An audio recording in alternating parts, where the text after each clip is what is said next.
ஒருவனும் உனக்கு தீங்கு செய்யும்படி உன்மேல் கைப்படுவதில்லை, பயப்படாத. இந்த பவுல் என்கிற அப்போஸ்தலன் கொரிந்து என்கிற பட்டணத்துக்கு ஊழியத்துக்கு போனார். ஆண்டவர் அனுப்பி போனாரா. அந்த பட்டணம் பார்த்தா பயங்கரமா இருக்குது. அந்த சூழ்நிலையே பயப்படுகிற சூழ்நிலையா இருக்குது. இப்ப ஒரு சுவிசேஷத்தின் வெளிச்சத்தை கொண்டு போறார். எதிர்க்கிற மக்கள், இவருக்கு விரோதமா எழும்புகிற மக்கள், மத தீவிரவாத அந்த வெறி உள்ள மக்கள், இவங்களால தனக்கு ஒரு ஆபத்து தீங்கு வந்துடுமோன்ற பயம், அப்படி சூழ்நிலை தான் காணப்படுகிறாரு. அந்த சூழ்நிலையில ஆண்டவர் தரிசனமாகி, பயப்படாதே மகனே, தைரியமா பேசு, உனக்கு தீங்கு செய்யும்படி ஒருத்தன் உன் மேல் கைப்படுவதில்லை. அப்படின்னு என்ன அர்த்தம்? நான் உனக்கு இருக்கிறேன் பாதுகாப்பா, என்னை தாண்டி தானே உன்கிட்ட வர முடியும், பயப்படாதுன்னு சொல்றார்.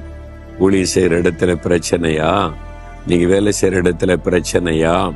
நீங்க பிசினஸ் செய்யற இடத்துல பிரச்சனையா? பொல்லாத மனிதர்கள், பொறாமை கொண்ட மக்கள் எழும்பிட்டாங்களா? ஊழியத்தை தடுக்க, சபையை கெடுக்க, பிசினஸை கெடுக்க, உன்னுடைய வேலை விட்டு தூக்க நீ பிரயாசப்படுறாங்களா? பயமுறுத்துறாங்களா?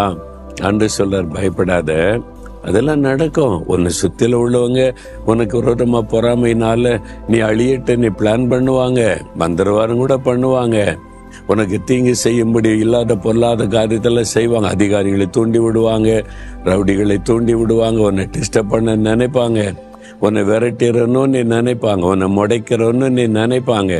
ஆனா நீ பயப்படாத, இந்த சூழ்நிலையெல்லாம் பார்த்து கலங்காத, நான் கூட இருக்கிறேன். யூ ஆர் நாட் அலோன், ஐ ஆம் வித் யூ. நீ தனிமையா இல்லை, நான் இருக்கிறவன் கூட எப்பவுமே இருப்பேன்ல. எந்த ஆபத்தும் என்னை தாண்டி தான் உன்கிட்ட வர முடியும். நான் உனக்கு துணையா இருக்கிறேன். ஒருத்தன் கைப்பட முடியாது, உன்னை தொட ஒருத்தனால முடியாது.